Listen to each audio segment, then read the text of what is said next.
50 miles. Why on earth would anybody want to run 50 miles? Well, honestly, if you'd asked me 4 years ago when I first moved out to Colorado, I'd have thought you were crazy if you wanted to run 1 mile.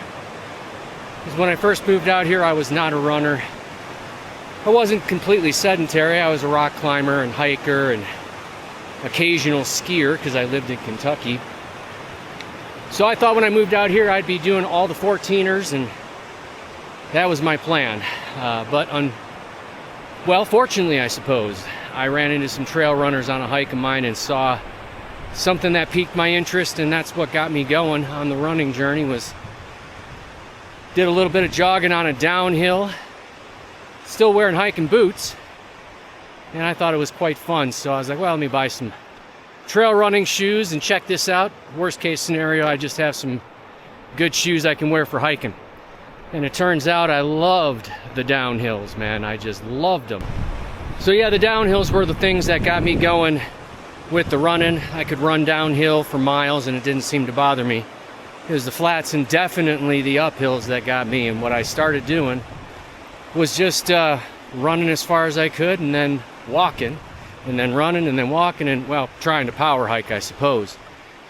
And eventually, after about 9 months or so, I was finally able to slowly jog up some of these steep hills out here in Colorado.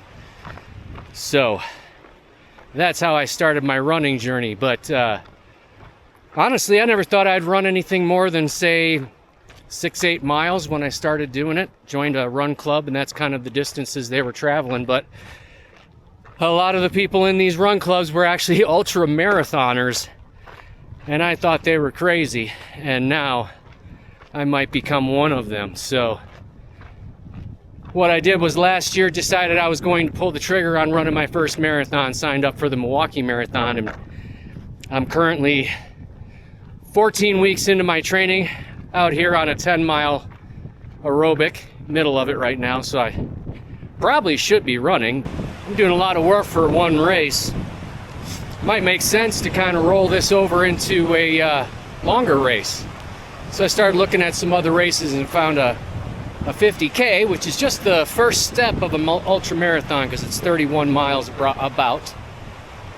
And I found one that was about 6 weeks after my marathon, and I thought that'd probably be pretty good training time. So I have my 50K scheduled.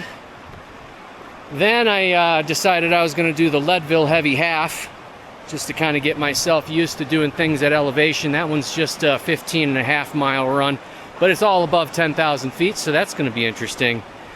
And then the final piece of the puzzle, the Leadville Lifetime Series Silver Rush 50-mile race.